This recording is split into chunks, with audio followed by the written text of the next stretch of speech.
नेत्र के लिए शिव महापुराण की कथा कर रही है। महाराज भगवान शंकर का जो शिवलिंग है और शंकर भगवान के शिवलिंग के सम्मुख में उत्तर के भाग में जो जल बहता है उसके बीच में एक मोटी सी लाइन होती है जिसका नाम हमने पहले भी कहा अशोक सुंदरी। शंकर भगवान की 6 लड़कियों में से 5 लड़कियों का नाम है जया, विषहरा, सामरीवारी, दोतली, देव और शंकर जी की 6ठी लड़की है अशोक सुंदरी। महाराज ये अशोक सुंदरी का जन्म काशी में हुआ था, जिस काशी का नाम पहले नंदनवन था। क्या नाम था? नंदनवन। उस काशी में अशोक सुंदरी का जन्म अर्थात माता पार्वती को भगवान भ्रमण कराने के लिए जब पार्वती मैया बोली आज मेरा मन कर रहा है कि अपन नंदनवन चलते हैं, तो भगवान शिव काशी ले गए पार्वती मैया। और वहां उन्होंने एक वृक्ष को सम्मुख में बैठकर माता जगत जननी जगदम्बा माता पार्वती ने उस वृक्ष की साक्षी में उस वृक्ष से एक कन्या को प्रकट करा जिसका नाम शोक को दूर करने वाली अशोक सुंदरी। महाराज जो शोक को दूर कर दे, दुख को दूर कर दे, उस कन्या को प्रकट किया। अब अशोक सुंदरी का जो स्थान है वो जहां जलाधारी है, जहां से पानी बहता है, उसके बीच में जो एक लाइन है वो अशोक सुंदरी का स्थान है। बहुत ध्यान से सुनना महाराज कथा। और अभी तक शायद टीवी पर यह क्रम मिला भी नहीं होगा जो क्रम आज वर्णित किया जाए। अशोक सुंदरी की जगह मध्य भाग। समझ में आ रहा है ना सबको? फिर अच्छे से समझ लो।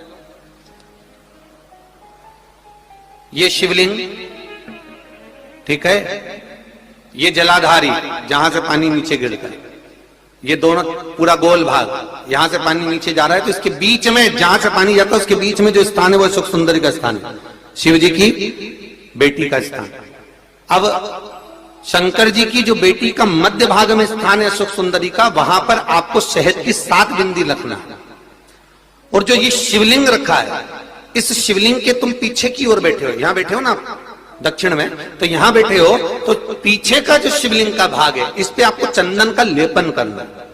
महाराज शिवलिंग के पीछे के भाग में अर्थात जहां आप बैठे हो पूरे शिवलिंग पर चंदन नहीं लगाना, जहां आप बैठे हो उसके सम्मुख भाग में आपको चंदन का लेपन करना है। महाराज एक पीला चंदन होता है और एक लाल चंदन होता है।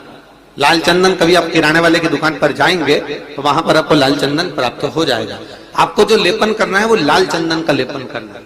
आपको पहले भी कथा में बताया कि शंकर भगवान को कुंकू नहीं चढ़ता, रोली नहीं चढ़ती, क्योंकि बाबा को अगर चढ़ता है तो लाल चंदन चढ़ता है। तो लाल चंदन का आप जब लेपन कर दें, लेपन करने के बाद शहद की 7 बिंदी आपको अशोक सुंदरी वाली जगह पर रखना है। महाराज रखने के बाद बाबा से विनती करना है और चंपेश्वर महादेव का स्मरण करना है।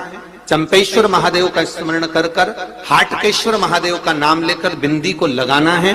लगाने के बाद उसी बिंदी को आपको एक कटोरी में, अब बिंदी कितनी लगेगी, जरा जरा सा शहद लगेगा, उसको छोटी सी कटोरी में लेकर आ जाना है। महाराज उसको लाने के बाद में शाम के समय पर प्रदोष काल के अंतर्गत, प्रदोष काल किसको कहा गया? सूर्य अस्त जब होता है, सूर्य अस्त के समय से 1-1.25 घंटे का जो समय वर्णित किया गया वो प्रदोष काल का वर्णन किया गया। महाराज तो उस समय पर नैनों में उसको काजल जैसा लगाना है और ऊपर की ओर देखना है। लगभग 1 मिनट देख लिया, 1.5 मिनट देख लिया, बहुत है महाराज, उतना बहुत है। काजल जैसा लगा।